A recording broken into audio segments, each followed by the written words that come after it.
Why would the God who made the world care so much for people like us? Because love is at the very heart of who God is.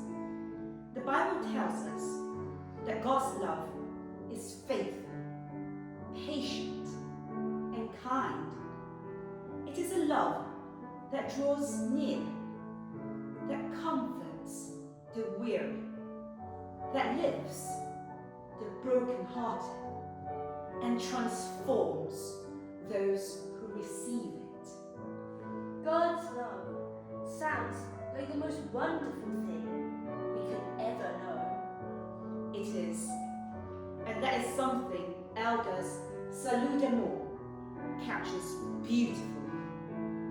Originally written as a gift of love, its warmth is carried in every phrase. The melody rises and falls with quiet tenderness, simple yet deeply expressive. Can anyone be loved by God in this way? Absolutely.